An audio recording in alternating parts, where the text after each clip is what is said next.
யார் தோக்கணும்னு நினைக்கிறாங்க? அவங்க வந்து நம்ம ஜெயிக்கணும், மக்களுக்கு இது பண்ணணும் ம். அப்படின்றதுல அவங்கள்ட்ட ஒரு கொள்கை இல்ல. ஒரு தெளிவு இல்ல. அவங்க ராமதாஸ் ஐயாவ பொறுத்தளவுல அவரு பையன் அன்புமணி ராமதாஸ வந்து தோற்கடிக்கணும் அப்படின்றது அவருடைய எண்ணம். அப்ப அது ஒரு சுயநலம். ம். அப்ப சின்னம்மா அவங்கள பொறுத்தளவுல வந்து அவங்க வந்து டிடிவி தினகரன் மேல உள்ள கோவத்துல அவர வந்து தோற்கடிக்கணும் அப்படின்றது அவருடைய எண்ணம். அப்படியே வந்து அதிமுகவையும் தோற்கடிக்கணும்னு நினைக்கிறாங்க. ஜெயலலிதா வந்து அதிமுக வந்து எவ்வளவோ வளர்த்து கொண்டு வந்தாங்க. இவங்களும் சொல்றாங்க, நாங்களும் வந்து துணையா இருந்து வளர்த்தோம்னா இவங்க சொல்றாங்க. அப்படி ஒரு வளர்ந்த கட்சிய போய் நான் அதிமுகவ வந்து தோற்கடிக்கணும். அவர் வந்து மகன தோற்கடிக்கணும். பாட்டாளி மக்கள் கட்சியவே தோற்கடிக்கணும். சொந்த கட்சிகள தோற்கடிக்கணும். மகன தோற்கடிக்கணும். அப்படின்ற எண்ணத்துல இருந்தாங்கன்னா, அப்ப யார் ஜெயிக்கணும்னு நினைக்கிறாங்க அவங்க 2 பேருமே. இவங்க சராசரியா ஒரு தொகுதியில ஒரு 1000 ஓட்டோ, 2000 ஓட்டோ வாங்குறாங்கன்னு வைங்க. ஒரு 30 தொகுதியிலயோ, 20 தொகுதியிலயோ 1000 ஓட்டு வித்தியாசத்துல வந்து என்டிஏ கூட்டணியில வேட்பாளர் தோத்து போயிடுறாங்கன்னு கூட வச்சுக்கோங்க சார்.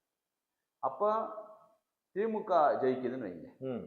அப்ப இவங்க நீங்க யோசிச்சு பாருங்க. யார் ஜெயிக்கணும்னு வேலை பார்க்குறாங்க? இதோட பின்னணி என்ன? அவங்களுடைய அரசியல் வியூகம் தப்பா அரசியல் இருக்கு. வியூகம் தப்பு. 2வது இவங்க சின்னம்மா என்ன சொல்றாங்கன்னா, எனக்கும் சின்னம்மாவ பிடிக்கும். அதுல ஒண்ணும் சந்தேகம் கிடையாது. அவங்க மேல நான் பெரிய விமர்சனம் வைக்கலாம் விரும்பல. ஆனா, சின்னம்மா என்ன சொல்றாங்க அப்படின்னு சொன்னா, தேவர் சமூக வாக்குகள நம்பியே அவங்க இருக்காங்க. தேவர் சமூக வாக்குகள முழுமையா நம்புறாங்க. தேவர் முக்கியமா வந்து கள்ளர் மறவர் சமூக வாக்குகள வந்து பெரிய அளவுல இது பண்ணி போறாங்க. சவுத்துல தான் வேட்பாளர் நெறைய போடணும்ன்றாங்க. ஓகே, இருக்கட்டும். இவங்க 2 பேருக்காக தான் இந்த 10.5% இடஒதுக்கீடு சம்பந்தமா தான் பிரச்சனையாகி தான் இவங்கெல்லாம் வந்து அதிமுக கட்சிக்குள்ள ஒரு பெரிய ரசாபாசம் ஆச்சு. தேவர் சமூகத்துக்கும் அதிமுக கட்சிக்கும்.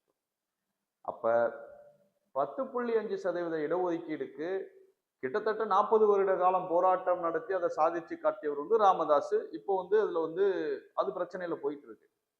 இப்ப அந்த அம்மா வந்து அவங்களோட போய் கூட்டணி வைக்கிறாங்களா? ராமதாஸ் ஐயாவோட கூட்டணி வைக்கிறாங்களா? இவங்களுடைய கொள்கை என்ன? உங்களுடைய கோரிக்கை என்னவா இருக்கும்? இப்ப எல்லாருமே அவங்கவங்க எலெக்ஷன் வந்து அவங்களுடைய அறிவிப்புகளை வெளியிடுறாங்க. நாங்க இதை செய்ய போறோம், இந்த பணத்தை கொடுப்போம், இந்த சலுகையை கொடுப்போம்ட்டு. ராமதாஸ் ஐயாவுடைய எலெக்ஷன் மேனிஃபெஸ்டோல வந்து என்ன இருக்கும்? 10.5% இடஒதுக்கீடு இருக்கும். இந்த அம்மா கூட்டணியில இருக்கிறதுனால இதை ஆதரிப்பாங்களா? எதிர்ப்பாங்களா? இது பொருந்தாத கூட்டணி. மக்கள் வந்து புரிந்து கொள்ள வேண்டும். இவங்க 2 பேருமே ஜெயிக்க போறதில்ல. இவங்க வாங்குற வாக்குனால அதிமுக வந்து அதுக்கு பின்னடைவு ஏற்படும். அப்படி பின்னடைவு ஏற்பட்டுச்சுன்னா திமுக ஜெயிக்கும். திமுக ஜெயிச்சா அங்க இருக்கக்கூடிய வடக்கே வாழ்கின்ற வன்னியர்களுக்கும் தெற்கே வாழ்கின்ற தேவர்களுக்கும் தான் அதிக வந்து இழப்பு. இவங்களுக்கு தான் இவங்களுடைய எதிர்காலம் தான் ஸ்பாயில் ஆகும்.